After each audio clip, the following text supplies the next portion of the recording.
여행 중에 백미는 고속도로를 타고 가다가 휴게소에 들리는 거예요. 그렇죠? 언젠가 한번 어느 휴게소에 들렸는데 커피를 마시기 위해서 카페로 갔어요. 그런데 카페 이름이 온전히였어요. 한국어로는 온전히라고 읽히는데 영어로는 on journey, 여행 중이라는 뜻이었어요. 그 이름을 보고 야, 진짜 이 이름 정말 잘 지었다라는 생각을 했습니다. 사랑하는 여러분, 저와 여러분들은, 이 땅을 살아가는 모든 사람들은 지금 시간을 여행하고 있어요. 시간 여행 중에 있어요. 이전에 아기로 태어나서 자라다가 어느덧 성인이 돼서 어른이 되었고, 때가 되니까 사랑하는 사람을 만나서 결혼을 했어요. 결혼을 했더니 신비롭게 또 아이가 태어났네요.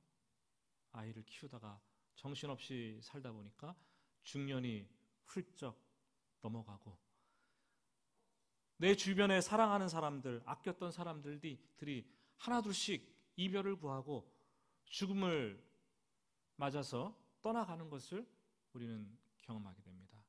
그리고 어느덧 보니까 내 죽음이 벌써 성큼성큼 나에게 다가오고 있다는 것을 눈으로 보게 됩니다. 여러분, 시간이 흐르면서 우리의 여행은 점점 끝나가고 있어요.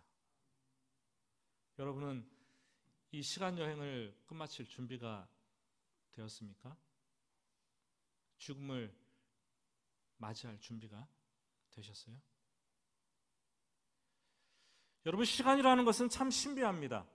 시간은 창조적인 속성이 있어서 우리에게 주어진 시간을 잘 활용하면은 공부도 하고 특별한 언어들도 한두 개쯤 마스터할 수 있고, 일을 하면은 자동차도 만들 수 있고 또 비행기도 만들 수 있어요. 그래서 시간은 중요하고 우리 인간은 시간을 잘 관리하고 사용하려고 합니다. 시간을 24시간인데 25시간으로 살려고 노력하는 사람들도 많이 있잖아요. 그런데 시간은 반대의 속성이 있어요. 시간은 새로운 것들을 시간이 지나가게 되면 낡은 것들로 바꾸는 속성이 있습니다. 분명히 이거는 새로운 것이었는데 시간이 지나가니까 이게 헌 것이 되고 낡은 것이 되는 거예요. 어느새 이 새 것이 골동품이 되어버렸어요. 우리의 몸도 마찬가지죠. 정말로 건강하고 옛날에는 튼튼하고 멋졌는데 시간이 흐르니까 이 몸이 자꾸 낡아지는 거예요. 40대 다르고 50대 다르고 60, 70, 말해야 잔소리죠. 자꾸 달라지는 거예요. 낡아지더니 골골거리고 나중에는 이게 완전히 낡아지고 고물이 되어가는 거죠. 살같이 빠른 시간을 붙잡아 둘 수 없어서 우리는 안타깝습니다. 유연한 시간 속에 갇혀 있어서 두려워요. 이 시간이 끝나고 나면 죽음이 우리에게 다가올 거예요.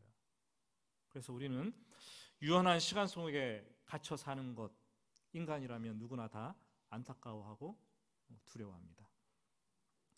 인간이 시간만 두려워하는 것이 아니죠. 이 공간도 두려워합니다. 유한한 공간 속에 제한되는 것, 제한을 받는 것 참 두렵죠. 요즘 왜 그렇게 사람들이 부동산 투기를 많이 하는지 모르겠어요. 여러분도 부동산 투기 하십니까?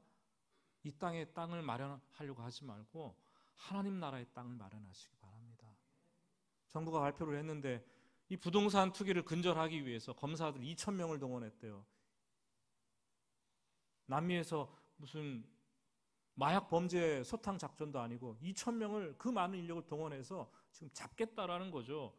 그만큼 이게 심각한 우리 사회의 문제라는 거예요. 사람들이 부동산 투기에 집착하고 정신없이 바쁜 까닭은 무엇입니까? 자기만의 공간을 조금 더 넓혀보자는 거예요. 소유를 가지자는 거죠. 그래서 집도 단칸방에 살다가 2칸, 3칸, 5칸 넓혀가고 20평, 30평, 40평, 50평 한 채, 두 채 자꾸 늘려가는 거예요. 더 크고 더 넓은 공간을 소유하려고 합니다. 하지만 죽음은 우리의 공간을 완전히 제한시킵니다. 우리의 공간을 다 빼앗아가는 거예요. 죽으면 뭐 한 평 남짓한 이 땅에 매장될까요? 아니, 화장을 하면은 납골함에 넣어서 보관을 하면 뭐 가로 세로 30cm 정도 되는 공간만 우리가 소유하지 않는 것일까요? 죽음은 우리의 공간을 다 뺏어갑니다. 죽음은 시간과 공간의 단절이에요. 죽음은 끔찍하고 무섭고 두려운 변종입니다. 원래 하나님, 창조주 하나님께서는 우리 인간을 바라보시고 원래 죽음을 계획했던 것이 아니에요. 죽음은 죄의 결과물이에요. 그래서 돌연변이 변종입니다. 사람들이 그래서 죽음 앞에 서게 되면은 내 것이 시간과 공간의 제한이 완전히 막혀버리기 때문에, 단절되기 때문에 슬프고 두렵고 무섭습니다. 힘들어합니다. 오늘 말씀은 이 죽음과 죽음 이후의 세계에 비밀이 있다라는 말을 해주고 있습니다. 오늘 말씀 보시면 51절 보면 보라 내가 너희에게 비밀을 말하노니, 지금 비밀을 말해주겠다라고 얘기를 합니다. 우리가 오늘 말씀을 함께 나누면서 그 비밀을 조금씩 풀어보는 그런 시간이 되기를 원합니다. 55절과 56절을 먼저 함께 읽어보겠습니다. 55절, 56절입니다. 사망아 너의 승리가 어디 있느냐? 사망아 내가 쏘는 것이 어디 있느냐? 사망이 쏘는 것은 죄요 죄의 권능은 율법이라. 사망 곧 죽음의 특징은 뭐예요? 특징이 쏘는 것이라고 얘기를 합니다. 죽음이 마치 독침을 가지고 있어서 벌처럼 이렇게 톡 하고 쏜다는 거예요. 벌에 쏘여 보셨습니까? 아니 정갈처럼 꼬리에 침을 가지고 있어서 이렇게 톡 쏘면 얼마나 아픕니까? 또 마치 날카로운 이 대나무 죽창을 만드는데 그 끝을 아주 뾰족하고 날카롭게 갑니다. 그것을 가져와서 이렇게 찌릅니다. 그럼 얼마나 아프고 고통스럽습니까? 우리가 죽음을 대할 때마다 그렇게 아프고 고통스럽다는 거예요. 죽음은 끊임없이 우리를 쏘고 찌르고 괴롭히고 우리를 좌절하게 만들고 두려워하게 만들고 꼼짝달싹 못하게 만들어서 죽음은 우리에 대해서 늘 승리를 하는 거예요. 누구나 다 인간은 죽음에 대해서 패배자가 되는 거죠. 죽음 앞에 서게 되면은 늘 시간과 공간이 우리의 것이 아니라 제한되기 때문에 이 존재론적인 불안을 느껴요. 우리는 시간과 공간 안에 살아가잖아요. 존재하잖아요. 근데 이 시간과 공간이 죽음에 의해서 뺏겨버리기 때문에 죽음 앞에 서게 되면 우리는 불안해져요. 내가 죽은 후에 시간과 어느 시간으로 들어가고 어떤 공간으로 내가 존재할 것인가. 생각만 해도 두려운 일이잖아요. 죽으면 나는 어떻게 될 것인가. 그래서 죽음을 생각하기만 해도 죽을 것 같아요. 죽음의 권능에 사로잡힌 사람들은 죽음을 생각하면서 견디다 못해 에이 그냥 미리 자살을 합니다. 차라리 죽어버리자.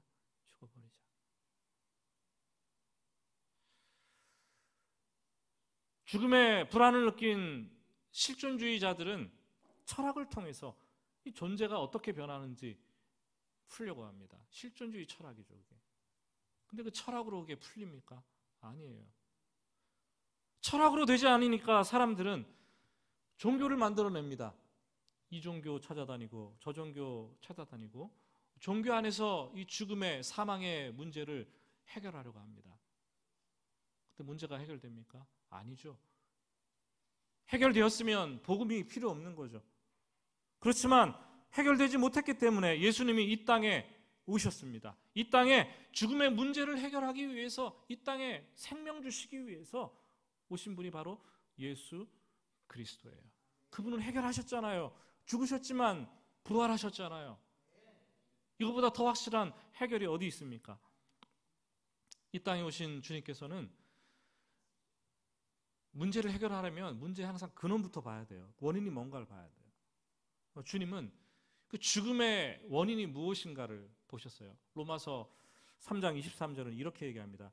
죄의 싹은 사망이요, 하나님의 은사라는 말은 은혜라는 애예요. 은혜는 그리스도 예수 우리 주 안에 있는 영생이니라. 하나님께서 은혜 주시는 것이 영원한 생명이고, 죄의 싹, 이 싹이란 말은 대가를 치르는 결과물이 죽음이라는 거예요.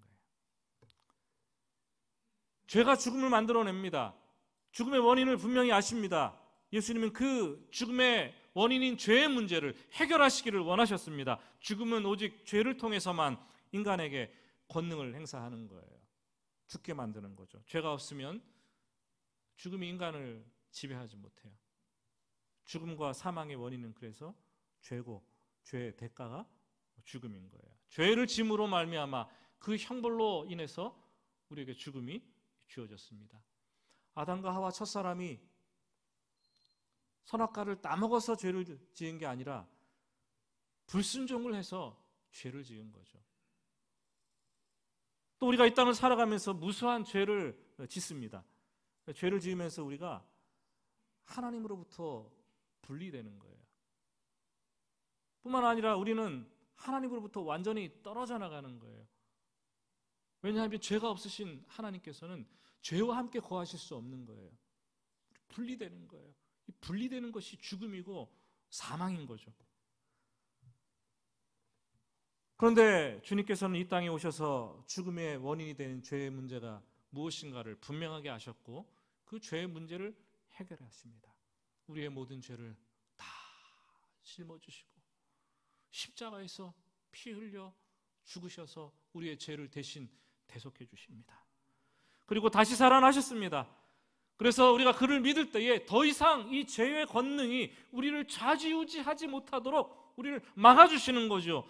그래서 바울은 구원의 의미를 깨닫고 난 이후에 이 로마서 8장 1절과 2절에서 죽음으로부터의 자유를 선포합니다. 그러므로 이제 그리스도 예수 안에 있는 자에게는 결단코 정죄함이 없나니 이는 그리스도 예수 안에 있는 생명의 성령의 법이 죄와 사망의 법에서 너를 해방하였느니라. 여러분, 그리스도인의 구원은 그래서 또 다른 말로 자유라고 하는 거죠. 죄에서 해방되었기 때문에, 죄의 문제가 풀려졌기 때문에. 51절과 52절 말씀을 한번 같이 또 볼까요? 51절과 52절 말씀을 같이 읽습니다. 형제 보라, 내가 너희에게 비밀을 말하노니 우리가 다 잠잘 것이 아니요 마지막 나팔에 순식간에 호련히 다 변화되리니 나팔 소리가 나매 죽은 자들이 썩지 아니할 것으로 다시 살아나고 우리도 변화되리라. 분명히 얘기를 하는데 우리가 다 잠잘 것이 아니요, 성경은 믿는 성도들의 죽음을 잠으로 비유하고 있습니다. 마가복음을 보면은 회당장의 딸이 죽었는데 예수님께서 그 딸을 보러 가면서 이렇게 얘기를 합니다. 수많은 사람들이 우니까 울지 말라, 울지 말라. 이 아이가 자고 있다 말씀을 하세요. 그리고 또 다른 성경 요한복음을 보니까 예수님의 친구 나사로가 죽었네요. 그때 주님께서 나사로에게 가면서 말씀하십니다. 그가 잠들었도다. 내가 깨우러 가노라. 잠든 사람들을 깨야 되는데 항상 잠들었도다. 깨우러 가노라 말씀을 했어요. 사도행전을 보니까 스데반 집사님께서 복음을 전하다가 돌에 맞아 순교하시는 직전에 마지막 최후의 참 장엄한 기도를 하시는데 이렇게 얘기를 하십니다. 주여, 저들이 하는 일을 모릅니다. 예수님의 기도를 하신 거예요. 저들의 죄를 용서하여 주시옵소서. 그리고 사도행전을 기록한 누가는 조금 덧붙이는데 그가 이 말을 하고 자니라, 잤다고 기록하고 있어요. 성경은 우리 믿는 성도들이 죽음을 잠이라고 기록을 하고 있습니다. 어젯밤에 좀 잘 주무셨어요? 토요일 날은 좀 일찍 주무시기 바랍니다. 맑은 정신으로 주일날 와서 예배를 드려야 되는데, 여러분 어젯밤에 주무셨을 텐데 여러분의 배우자가, 여러분의 부모님이, 자식들이 잠잘 때 그런 생각 해보셨어요? 이 남편이 자고 일어나면 내일 아침에 깰 수 있을까? 자식들이 얘가 일어날 수 있을까? 불안한 적 느껴보셨어요? 불안해갖고 밤에 잠도 못 자고 이런 적 있습니까? 여러분 스스로도 내가 다음날 깰 수 있을까? 막 덜덜 떨면서 잠을 청한 적이 있어요? 없어요. 우리는 잠을 자고 그 다음날 아침에 눈을 뜨면 다시 깰 것을 확신하는 사람들이에요. 그래서 잠을 청하죠. 죽음은 마치 그런 거예요. 우리가 잠을 자면 천국에서 눈 뜰 것을 확신하는 거예요. 제가 어느 날 잠을 자면서 몸이 너무나 아프고 막 견디지 못할 정도로 힘든 거예요. 그래서 그날은 특별히 일찍 한 8시 반인가 최근에 잠을 잔 적이 있습니다. 잠을 자면서 그런 생각을 했어요. 내가 오늘 이렇게 몸이 안 좋고 상태가 안 좋으니까 좀 일찍 자고 내일은 또 일어나게 되면 몸이 건강이 다 회복되겠지, 괜찮아질 거야 생각을 했어요. 아닌 게 아니라 아침에 푹 자고 일어나니까 몸이 이렇게 가뿐하고 힘이 솟고 아픈 자리가 다 사라진 거예요. 천국은 그런 거예요. 우리가 죽음을 통해서 잠깐 눈을 감고 눈을 뜨고 나면 천국에서는 내 아픈 것, 내 고통스러운 것, 내 질병들, 눈물들 다 닦아주고 아름다운 모습으로 다시 깨어나는 거예요. 그게 죽음 이후에 우리 신자들의 천국 생활입니다. 죽음의 관문을 통과하면 우리는 하나님의 나라에서 눈을 뜨는 거예요. 눈을 뜨는 거예요. 죽음이 그런데 뭐가 그렇게 두렵습니까, 여러분? 그곳은 아픔과 고통과 눈물이 없는 영화로운 곳, 찬란한 곳이 바로 천국입니다. 우리는 죽음을, 나의 시간과 나의 공간을 제한시키는 어떤 요소가 아니라 죽음은 영원한 관점에서 이해되어야 되는 것이고, 잠깐 잠을 자고 눈을 뜨면 일어나서 또 다른 세계로 하나님 아버지의 품에 안기는 것으로 이해를 해야 됩니다. 그리스도를 믿고 이 죄의 문제를 해결하고 구원을 받았다면 이미 그 순간 우리는 영생을 얻은 거예요. 영생. 사망의 문제를 극복하고 성경은 영생을, 영원한 생명, eternal life, 영원한 생명을 얻었다고 얘기를 합니다. 내 말을 듣고 또 나 보내신 이를 믿는 자는 영생을 얻었고 사망에 이르지 아니하니라. 사망에서 생명으로 옮겼느니라. 우리에게는 죽음의 문턱을 넘어가면서 예수를 믿었기 때문에 심판이 이르지 아니하고 사망에서 생명으로 바로 직행을 합니다. 근데 사람들이 자꾸 착각을 해요. 우리가 예수 믿고 받는 영생은 이게 지금 아니라 죽어서 받는 거지, 천국에 들어가서 내가 영생을 받는 거지 라고 생각을 합니다. 엄청난 착각이죠. 지금 우리는, 저와 여러분은 사망에서 생명으로 옮겼어요. 영생을 얻었어요. 영생을 누리고 살아가고 있는 거예요. 지금 진행 중이에요. 예수 믿는 그 순간부터 우리는 영원한 세계에 살아가고 있는 거예요. 그렇기 때문에 죽음은 잠인 거죠. 잠깐 자고 눈을 뜨는 것. 우리 찬송을 부릅니다. 영생을 누리며 주 안에 살리라. 오늘도 내일도 주 함께 살리라. 분명히 말합니다. 내일도 주 함께 사는 것이 아니라 오늘도 영생을 누리면서 지금 이 순간 영생을 살아내는 것이 바로 저와 여러분들입니다. 우리가 영생을 얻었기 때문에 이 죽음은 더 이상 우리에게 승리를 얻지 못합니다. 그래서 55절 말씀은 사망아 너의 승리가 어디 있느냐. 우리가 이겼다라는 거예요. 그런데 51절 말씀을 보시면 마지막 나팔 불 때 순식간에 홀연히 다 변화된다라고 얘기를 합니다. 이것은 죽은 자의 몸의 부활, 육체의 부활을 말하는 것이죠. 죽음은 우리가 아는 것처럼 사람이 영혼과 육체로 구성되어 있는데 사람의 영혼이 육체, 몸으로부터 분리되는 것, 이게 죽음이죠. 그렇죠? 아무리 몸이 건강하고 육체가 튼튼한 사람이라고 하더라도 그 몸속에서 영혼을 빼어넣으면 살 사람이 아무도 없어요. 그리고 우리는 몸에서 영혼이 빠져나간 그 몸을 시신이다, 시체다라고 얘기를 합니다.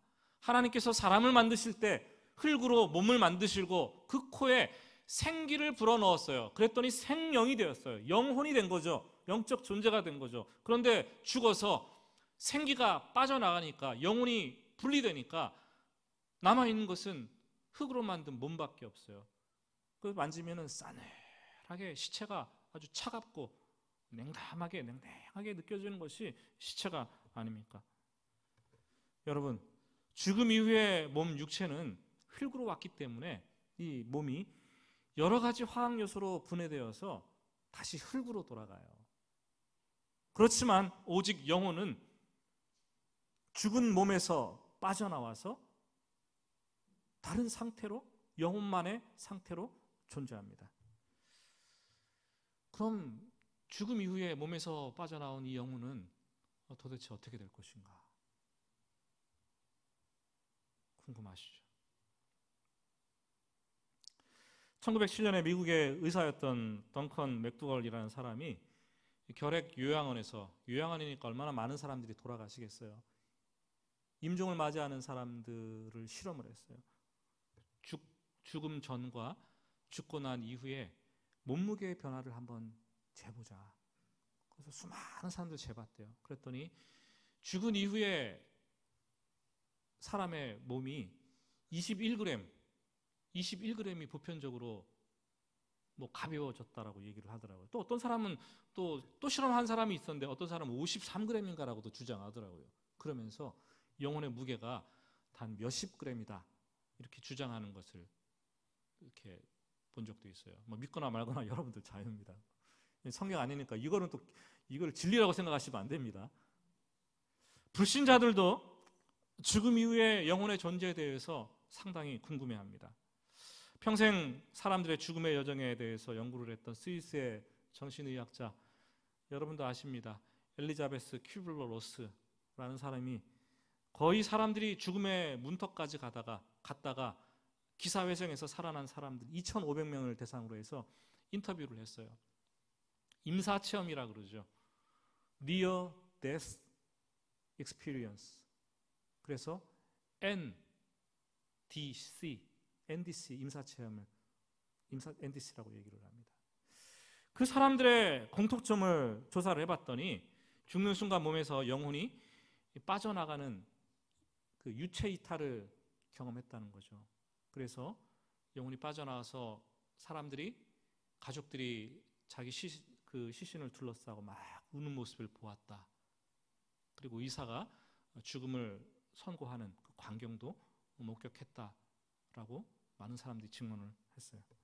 또한 어떤 사람들은 육체는 병원에 누워 있었는데 영혼이 나와서 저기 멀리 다른 곳에 사는 부모님에게, 자식들에게 가서 이렇게 보고 왔다라는 얘기도 했어요. 또 어떤 분은 밝고 사랑과 은총이 가득한 빛이 나타나서 그 빛의 인도에 따라 빛 가운데로 걸어가다가 다시 숨이 돌아와서 이렇게 살아난 그런 얘기를 하시는 분들도 있었습니다. 분명한 것은 우리가 죽게 되면 영혼이 육체에서 이렇게 분리된다는 거예요. 분리된 영혼이 어떻게 될 것인가? 성경적으로 신학적인 여러 가지 견해들이 있습니다. 어떤 사람들은 영혼이 존재하지만 그때의 영혼은 무의식적인 존재 상태가 되어서 잠잔다, 영혼 수면설을 주장하기도 합니다. 아니다, 어떤 사람들은 영혼은 몸에서 분리되는 순간 하나님께서 그 영혼을 박탈하시기 때문에 영혼이 완전히 멸절되는 것이다. 멸절설이라고 해요. 또 어떤 사람들은 아니다, 예수 믿는 사람들은 영혼이 구원받는 것이고 살아있는 것이고 그렇지 않은 사람만 영혼이 멸절되는 것이다. 조건 멸절설, 조건 영생설이라고도 얘기를 합니다. 아니다, 어떤 사람들은 사람의 영혼이 몸으로부터 빠져나와서 제3구역으로 가는데 구약에서는 스올이라고 그러고 신약에서는 음부라고 하는 그곳으로 간다라고도 얘기합니다. 로마 카톨릭에서는 신앙생활을 잘하신 분들은 천국으로 가지만 그렇지 못한 사람들은 연옥으로 간다고 연옥설을 주장하죠. 그래서 이 땅의 사람들이 헌금을 많이 하고 선을 쌓고 그 사람 죽은 사람들을 위해서 기도하면 그 연옥에 있는 사람들이 나중에 천국으로 옮겨간다는 주장을 해요. 성경에 없는 얘기예요. 여러분, 오래전에 미국에서 공부할 때 제가 로버트 피터슨이라는 유명한 조직신학자가 있었어요. 그분이 주장했던 게 중간기 상태였어요. 중간기 상태. 사람의 영혼이 몸에서 빠져나오면 천국에 갈 때까지 중간기 상태를 경험한다라는 거예요. 근데 자기도 어떻게 되는지는 모르겠지만 천국으로 당장 가는 것이 아니라 인터미디에이트 스테이트, 중간기 상태를 거치는데 주님 오시는 날까지 그 얘기를 하더라고요.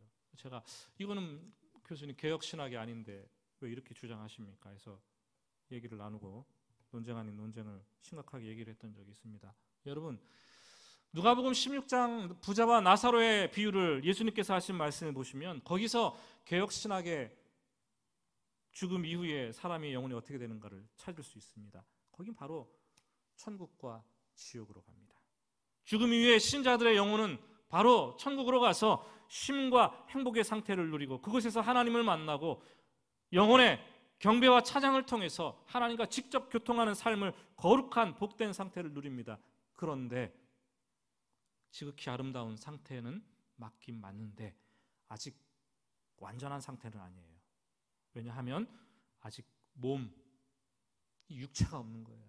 육체가 없는 거예요. 죽음 이후에 불신자들의 영혼은 부자가 겪는 고통을 통해서 알 수 있습니다. 이 땅에서 부자는 날마다 호화롭게 정말로 사치스럽게 남부럽지 않게 호의호식하며 잘 살았어요. 그런데 죽었을 때에는 웅장하고 화려한 장례식을 치러줬습니다. 그런데 죽음 이후에 들어간 곳을 보니까 불꽃 가운데 괴롭습니다 라는 고백을 해요. 지옥불에 떨어져서 괴로워하는 거죠. 성경 말씀을 조직적으로 정리한 웨스트민스터 신학고백서를 보면 죽음 이후의 상태에 대해서 이렇게 정리를 하고 있습니다. 사람의 몸은 죽은 후에 먼지로 돌아가며 부패하게 되지만 영혼은 영혼을 주셨던 하나님께로 즉각 돌아간다. 의인의 영혼은 완전히 거룩하게 되며 가장 높은 하늘로 들어가 하나님의 얼굴을 배우며 몸의 완전한 구속을 기다린다. 악인의 영혼은 지옥에 던져지게 되는데 그곳에서 고통과 완전한 어둠 속에 머물며 마지막 날의 심판을 기다린다. 성경 한 곳 더 찾아보기를 원합니다. 데살로니가전서 4장 16절부터 18절까지 말씀을 한번 찾아보겠습니다. 데살로니가전서 영상에도 띄워졌는데요. 데살로니가전서 4장 16절부터 18절까지 우리 함께 같이 읽어보겠습니다. 주께서 호령과 천사장의 소리와 하나님의 나팔 소리로 친히 하늘로부터 강림하시리니 그리스도 안에서 죽은 자들이 먼저 일어나고 그 후에 우리 살아남은 자들도 그들과 함께 구름 속으로 끌어올려 공중에서 주를 영접하게 하시리니 그리하여 우리가 항상 주와 함께 있으리라. 그러므로 이러한 말로 서로 위로하라. 예수 그리스도께서 재림하시는 그날 세상 마지막 종말 마지막 그때가 되면 의인이든 악인이든 똑같이 육체의 부활, 몸의 부활을 경험한다는 거죠. 이전에 매장을 했던지 화장을 했던지 바다에 가서 가루가 되어서 다 재로 뿌렸든지 물고기 밥이 되었든지 흙이 되었든지 먼지가 되었든지 전능하신 하나님의 능력에 의해서 다 호련히 나팔 소리가 날 때 순식간에 육체의 부활이 일어난다고 얘기를 하고 있습니다. 여러분, 죽음에 의해서 소멸되었던 이 육체들 다시 다 살아나게 돼요. 살아나서 그 영혼에게로 들어가서 영혼과 결합해서 온전한 부활체의 형상을 이루게 됩니다. 그때 우리의 몸은 마치 십자가에서 죽으시고 부활하신, 부활의 몸을 입으신 예수 그리스도의 몸과 똑같아질 거예요. 도마가 만지는 거예요. 손을 넣어보는 거예요. 못자국, 창자국에. 예수님이 시간과 공간을 초월해서 이곳에 계시는데 저곳에도 나타나시고 동시에 500의 형제에도 나타나시고 시간과 공간의 제한을 받지 않고 자유로운 존재로서 변화되시는 거죠. 여러분, 만약 그때 호련히 나팔 소리가 들릴 때에 우리가 그때 죽지 않고 살아있다면 우리는 죽은 자들이 먼저 부활하는 것을 경험할 것이고 그 다음에 살아남은 자들도 몸이 호련히 부활의 몸으로 순식간에 호련히 변화되는 것을 경험하게 될 것입니다. 의인들은 썩지 않을 영광스러운 생명의 부활체로 나옵니다. 그래서 천국에서 하나님과 그 부활의 몸으로 영광스러운 삶을 영원히 누리게 되는 것이고, 이 악인들의 육체의 부활한 이후에 즉각적으로 최후 심판으로 들어갑니다. 요한계시록에서는 이것을 둘째 사망이라고 이름을 붙였습니다. 여러분, 오늘 말씀을 정리합니다. 오늘 부활절에 육체의 부활에 대해서 제가 말씀을 전했는데요. 분명히 오늘 말씀은 죽음과 죽음 이후 그리고 육체의 부활에 대해서 비밀이라고 얘기했어요. 비밀을 조금 더 드러내 우리에게 보여준 거예요. 우리에게 힌트를 준 것이죠. 우리 이것을 힌트를 보고서 죽음 이후에 어떻게 될 것인지 명쾌하게 전부 다 알 수 없어요. 명쾌하게 다 말한다면 그건 이단일 거예요. 희미하게 보여지지만 죽음 이후에는 명쾌하게 보게 될 거예요. 지금은 희미하게 볼 수밖에 없어서 죽음은 이런 것이고 죽음 이후에는 이렇게 되고 나중에 천국 생활은 이럴 것이다 라고 유추할 수밖에 없어요. 그러나 성경은 분명히 이 비밀을 우리에게 열어서 보여주십니다. 이 비밀을 아는 자들은 죽음이 두렵지 않아요. 죽음과 죽음 이후의 생활을 모르니까 우리는 두려운 거죠. 어떻게 될까? 눈물을 흘리고 고통스러운 거예요. 죽음과 죽음 이후의 세계에 대해서 알지 못하니까 자꾸 현세에 집착하는 거예요. 예수 믿으면서도 지금 영생을 살아내고 있는데 자꾸 이 땅에서 기로야 기껏 80, 90인 이 삶에 집착을 해서 뭘 사람들과 더 경쟁하고 투쟁을 해서 더 얻으려고 하고 더 얻지 못하면 가슴 아파하고 돈이 수중에 좀 더 들어오면은 너무 기분이 좋아서 얼굴 표정이 변하고 좀 건강해지면 좋다라고 말을 하고, 여러분, 우리의 삶은 이 땅에서 그렇게 잠깐 일희일비할 그런 삶이 아니라는 거예요. 여러분, 우리가 죽음과 육체의 부활에 대해서 명확하게 정리를 하지 못하면 예수를 믿는 믿음이 있어도 이 땅에서 세상 사람들과 똑같이 어울려서 똑같이 살아가는 거예요. 그들이 탐내는 것 탐내고 그들이 얻으려고 하는 것들을 얻지 못해서 안타까워하고 발을 동동 구르고 불쌍한 삶을 사는 것입니다. 여러분, 오늘 부활주의를 맞이하면서 생각을 좀 분명히 정리합시다. 죽음과 죽음 이후의 세계. 주님은 분명히 부활하셔서 부활의 첫 열매가 되셨다고 말씀했어요. 처음이 있었다면 다음이 있고 나중도 있다는 거예요. 우리는 부활에 다음에 부활이 우리에게 주어질 거라는 거죠. 그때가 되면 순식간에 호련히 우리는 변화될 것입니다. 시간과 공간의 제한 없이 영생을 누리게 될 겁니다. 아니, 지금 영생을 살아내고 있습니다. 이 땅에서 하루하루 살면서 내 상황과 조건이 어떠하든지 간에 두려워하지 마세요. 아주 영생의 아주 일부 점 찍은 듯한 그 순간에 고통을 당하는 것이고 어려움을 당하는 거예요. 두려워하지 말고 구원받은 하나님 나라의 백성답게 담대하게 살아내시기를 예수님의 이름으로 축복합니다.